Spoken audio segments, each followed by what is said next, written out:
Nucleophilic substitution reactions are a very important reaction both in natural systems as well as for synthesis.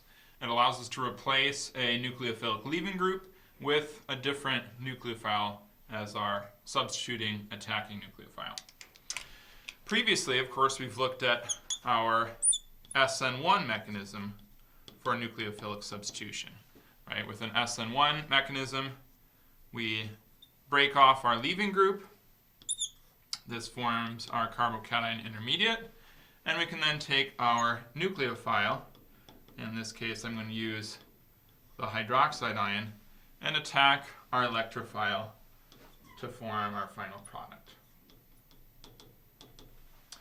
Now, of course, one of the things that we've seen with our SN1 reaction is that it always requires a secondary or tertiary alkyl halide or alcohol so that we can have that secondary or tertiary carbocation, which is more stable.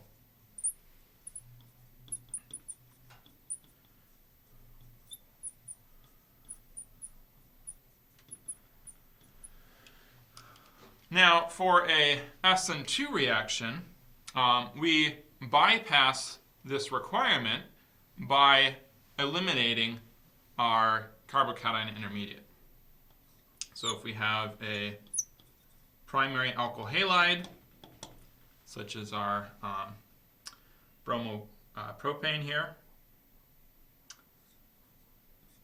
I'll go ahead and show my hydrogens here at the bottom. Rather than breaking off my bromine right away to form that carbocation, I would bring in my nucleophile and attack and eliminate my leaving group at the same time. Right? So I'm basically skipping right over that carbocation intermediate. So we don't see our primary carbocation here. This part gets skipped over. And we go straight past that onto our product, which would be our alcohol in this case. Now, of course, since our alcohol is attacking at the same time that our bromine is leaving, we end up with a backside attack. So this ends up pushing our groups up. And so our alcohol would actually get placed on the opposite side from where our bromine was originally. Now, of course, in this case, this has no effect on our final molecule because we don't have a chiral molecule to begin with. But if we did have a chiral molecule, this would produce an inversion of our configuration. The primary advantage of our SN2 mechanism is that it avoids that carbocation intermediate. However, one of the issues that we can have with this mechanism is that since we're attacking at the same time that our leaving group is breaking off, we have a much more crowded reaction. Right? So we have to come in on one side and break off on the other side. We've got a lot of things happening at the same time in the same spot. Right? Our entire reaction is happening right around this one carbon center all at once. Now, in the case of a primary alkyl halide, such as what we see here, this is no big deal. Right? We have plenty of room here for our hydroxide ion nucleophile to come from the back and kick off that bromine leaving group. But if we replace one of these hydrogens here with a carbon, so we go ahead and put our carbon here. This would be a methyl group. Now this methyl group, of course, we could draw out these individual hydrogens. So these would be coming out from my methyl group here. And you can see just adding that single carbon there now has created an even more crowded scenario for my nucleophile to come in and attack. Right, so this guy's going to have a little bit of a harder time approaching that carbon in order to replace the bromine. Right, so it's a little bit more crowded now, a little bit harder to get to my electrophilic carbon site where I'm going to attack and kick off my bromine. Now, if I replace the other hydrogen with another carbon, so now I have my tertiary alkyl halide. And at this point now I'm going to have two different methyl groups, each with their hydrogens spreading out, creating a very crowded scenario here at my electrophilic carbon. So as I continue to add groups onto this central carbon here, I make it more crowded and I make it a lot harder for my hydroxide nucleophile to come in and attack. So for our SN2 reaction rate, if we have a tertiary alkyl halide, then we're going to see a lot of crowding and we'll have a slower reaction. A secondary alkyl halide will be a bit faster because we'll be less crowded at our central electrophilic carbon here.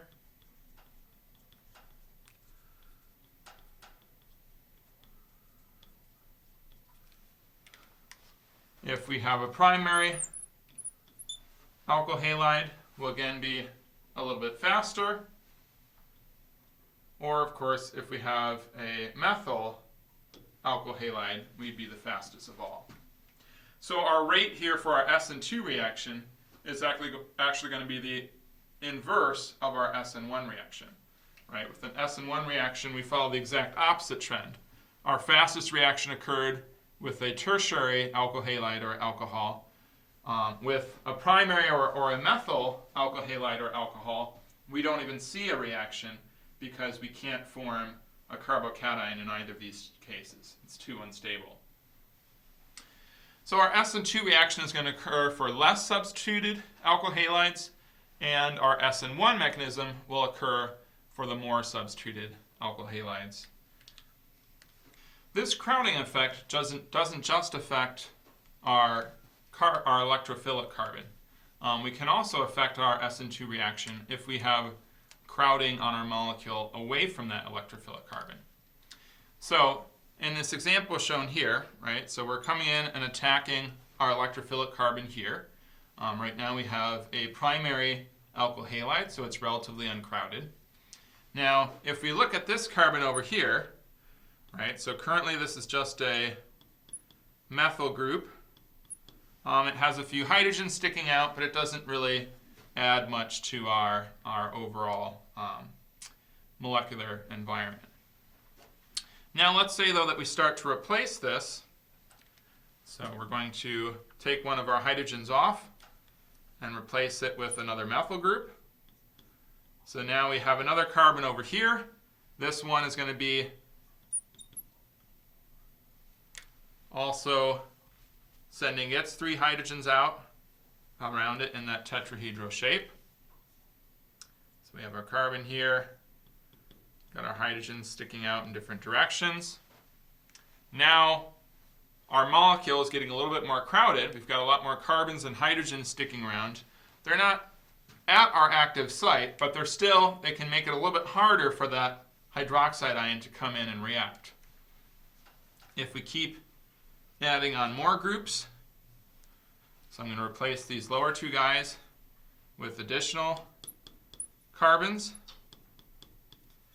Now we have just a lot of different carbons around, each with their own hydrogens, of course, pointing off.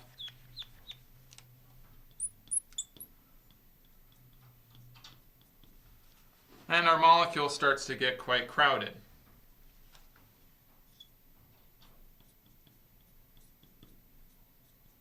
You can see, of course, I'm even having a hard time drawing all of my hydrogens in because I have so many different carbon-hydrogen bonds in here. All of this crowding here will, again, slow down my reaction, right? So we call this the neopentyl effect.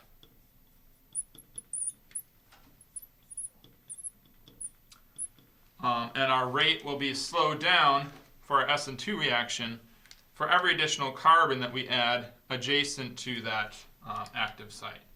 Right? So we're looking at the substitution pattern now of the carbon next to our electrophilic carbon, that's our reactive site, and we're still having some effect on that reaction rate just because we're adding this big crowd here, and we just take away a little bit of the room that our hydroxide needs to come in and attack.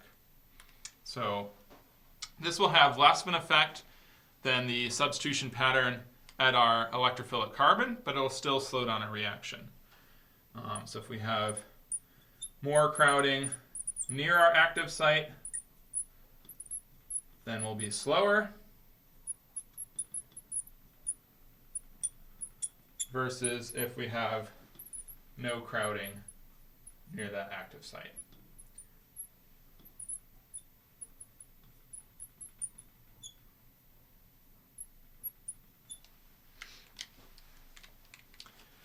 So even if we have a primary alkyl halide, right, where we would normally see a high reaction rate for our SN2 mechanism, we could still have a slow reaction if we have this big T-butyl group over here that adds a lot of crowding near that active site. The third scenario where we can see crowding affect our SN2 reaction is if we have crowding in our nucleophile. So here I've drawn an alkoxide. This is our alkoxide, of course, has that negatively charged oxygen nucleophile with carbons attached to it. So it's the conjugate base of an alcohol. Our alkoxide here has a T-butyl group, so this would be a T-butyl alkoxide, which makes our nucleophile itself very crowded. So if we have a crowded nucleophile, this can also affect our SN2 reaction, right? So again, if we're going to have an SN2 reaction, we need to bring in our nucleophile and we need to attack this active site. This active site, of course, has its hydrogens present. We also have the bromine that's present on the opposite side that we're kicking off. And so as we add all of these carbons here onto our nucleophile, we make it harder for our nucleophile to come in here into my active site and kick off my bromine. So even if our electrophile itself, our alkyl halide, isn't crowded, right? So we know all of our crowding at the electrophilic active site will slow down a reaction. Crowding at our nucleophile itself will also slow down that reaction. So a crowded nucleophile will result in a slower rate than a uncrowded nucleophile.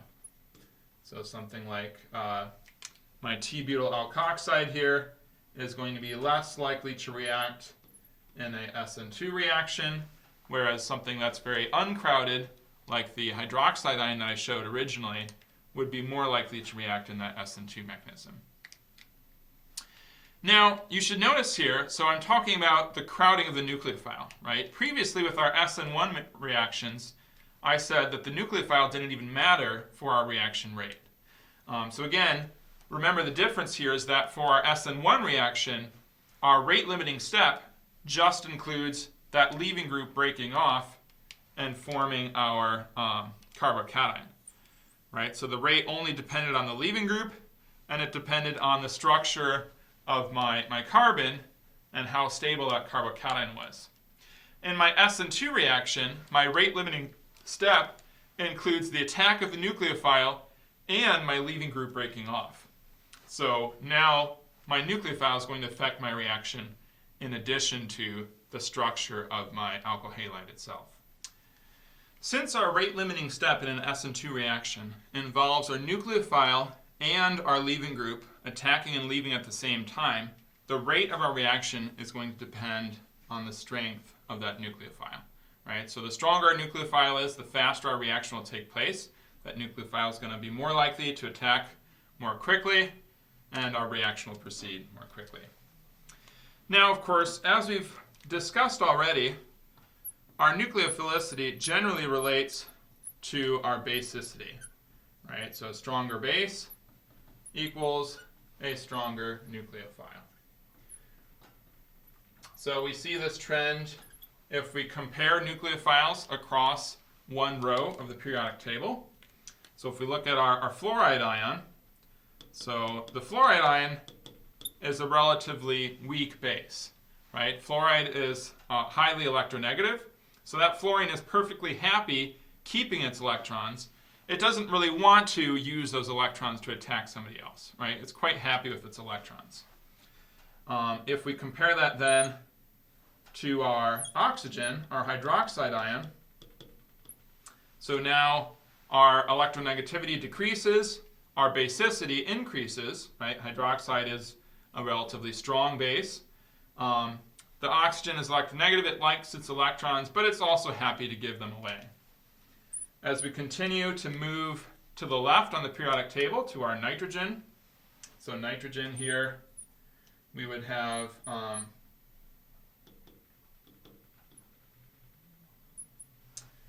our nitrogen with if we have nitrogen with a negative charge and excess electrons, this is going to be much more basic, much more likely to react because it has lower electronegativity, it's more willing to give up those electrons. Our trend continues as we get to carbon as well. So if you have a carbon ion, a carbon with a negative charge, it's an incredibly strong base and an incredibly strong nucleophile. Again, because its lower electronegativity means it's more willing to give away those electrons. So as we move across rows on the periodic table, we'll see this trend repeated, right? Whenever we have something that's more electronegative, that means it's a weaker base and a weaker nucleophile. Something that's less electronegative, that's more to the left on the periodic table, is going to be a stronger base and a stronger nucleophile. So while our nucleophilicity correlates with our basicity across a row of the periodic table, we see an inverse trend when we look down a group in our periodic table. So nucleophilicity increases as we go down the periodic table, while our basicity will actually decrease.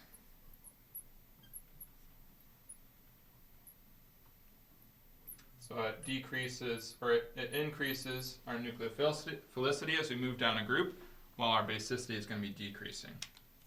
So if we look at our trend for the halogens, so our fluoride would be the weakest nucleophile at the top of the periodic table. Our chlorine will be a little bit better. Next we'll have our bromine, and then our iodide anion is the best of all of our halide nucleophiles. So as we move down the periodic table, we get to much larger atoms, and these larger atoms are more polarizable, right? So they have more electrons, and they're more willing to give away those electrons in our nucleophilic reaction. So they can give away those electrons, act as our nucleophiles to attack and replace our leaving group in that nucleophilic substitution reaction.